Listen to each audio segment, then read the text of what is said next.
Assalamualaikum warahmatullahi wabarakatuh. Perkenalkan, nama saya Reza Jauhar Novita dengan NPM 2011060422. Saya dari kelas C, Prodi Pendidikan Biologi. Baiklah, di sini saya akan menjelaskan pembelajaran mengenai materi seleksi alam guna untuk memenuhi tugas ujian akhir semester mata kuliah evolusi dengan dosen pengampu Ibu Aryani Dwi Kusuma Wardani MPD. Seleksi alam adalah perbedaan kemampuan untuk hidup dan reproduksi dari suatu individu yang diakibatkan oleh perbedaan kecocokan fenotip yang dimiliki organisme tersebut dengan lingkungan. Dan ini merupakan mekanisme dari kunci evolusi, perubahan karakteristik yang diwariskan dari generasi ke generasi. Charles Darwin adalah orang yang mempopulerkan istilah seleksi alam, serta membandingkannya dengan seleksi buatan, yang menurutnya disengaja, sedangkan seleksi alam tidak. Variasi ada dalam semua populasi organisme. Hal ini terjadi karena mutasi acak yang muncul dalam genom organisme individu, sehingga keturunan mereka dapat mewarisi mutasi tersebut. Sepanjang kehidupan suatu individu, genom yang dimilikinya akan berinteraksi dengan lingkungannya sehingga menyebabkan variasi sifat. Seleksi alam adalah perbedaan kemampuan untuk hidup dan reproduksi dari suatu individu yang diakibatkan oleh perbedaan kecocokan fenotip yang dimiliki organisme tersebut dengan lingkungan. Ini merupakan mekanisme kunci evolusi, perubahan karakteristik yang diwariskan dari generasi ke generasi. Charles Darwin adalah orang yang mempopulerkan istilah seleksi alam, serta membandingkannya dengan seleksi buatan, yang menurutnya disengaja, sedangkan seleksi alam tidak. Variasi ada dalam sebuah populasi organisme. Hal ini terjadi karena mutasi acak yang muncul dalam genom organisme individu, sehingga keturunan mereka dapat mewarisi mutasi tersebut. Sepanjang kehidupan suatu individu, genom yang dimilikinya akan berinteraksi dengan lingkungannya sehingga menyebabkan variasi sifat seleksi alam. Bekerja berdasarkan fenotip. Ciri-ciri organisme yang sebenarnya berinteraksi dengan lingkungan, tetapi genetik dapat diwariskan. Dari setiap fenotip yang mengkodekan fenotip tersebut dan genetik individu tersebutlah yang mengalami keuntungan reproduksi sehingga gen suatu sifat dapat menjadi lebih umum dalam suatu populasi.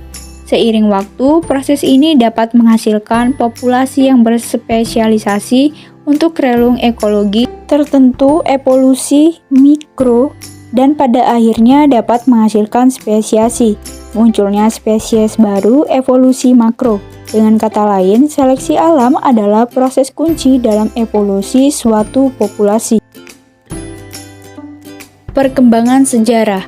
A. Teori Darwin, M.P. Douglas dan penerus intelektualnya, Lucretius mengungkapkan bahwa alam menghasilkan berbagai macam secara acak dan hanya makhluk yang mampu memenuhi kehidupan mereka yang berhasil berkembang biak dan bertahan. Dalam The Origin of Species, edisi Darwin, Aristoteles mempertimbangkan apakah bentuk yang berbeda mungkin muncul secara tidak sengaja, tetapi hanya bentuk yang berguna yang bertahan.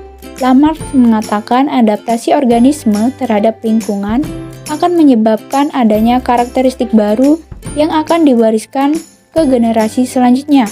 Pada tahun 1859, Charles Darwin mengemukakan teori evolusi melalui seleksi alam sebagai penjelasan untuk adaptasi dan spesiasi.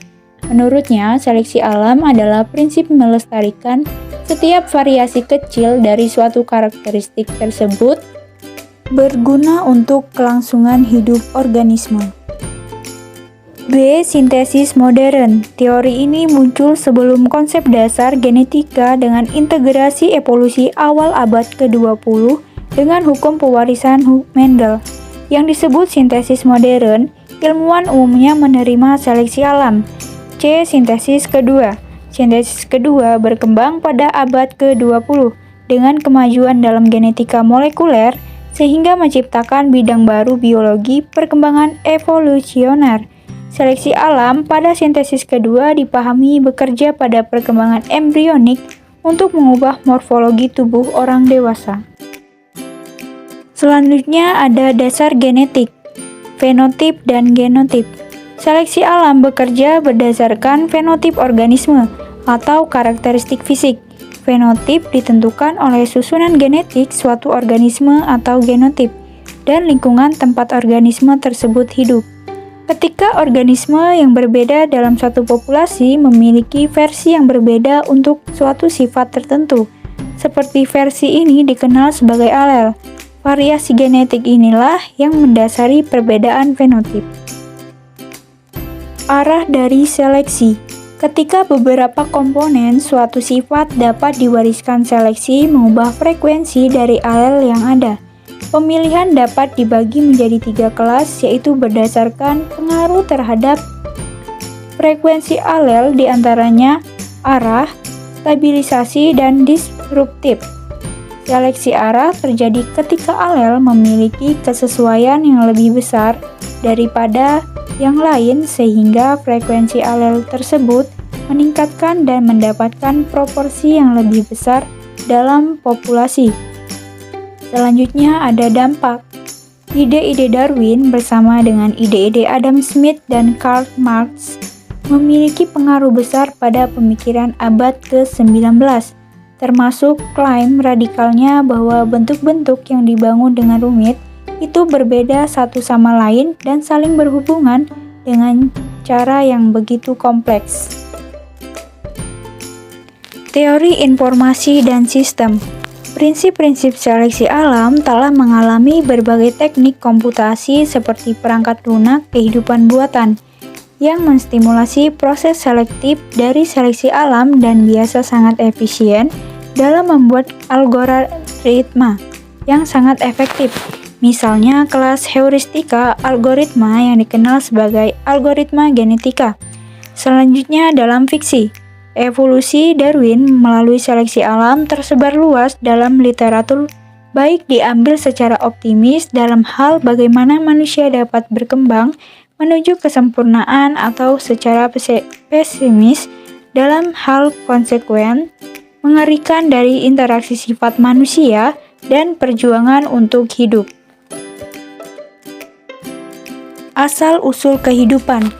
Salah satu hipotesis yang menonjol adalah bahwa kehidupan pertama kali muncul dalam bentuk polimer RNA pendek yang mereplikasi diri. Pada pandangan ini, kehidupan mungkin muncul ketika rantai RNA pertama kali mengalami kondisi dasar seperti yang dipahami oleh Charles Darwin untuk menjelaskan seleksi alam. Selanjutnya ada sel dan biologi molekuler.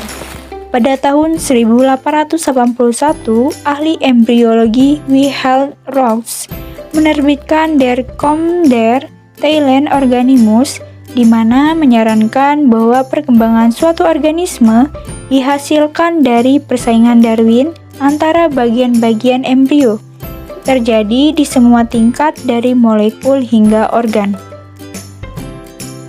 Demikianlah pembelajaran mengenai seleksi alam.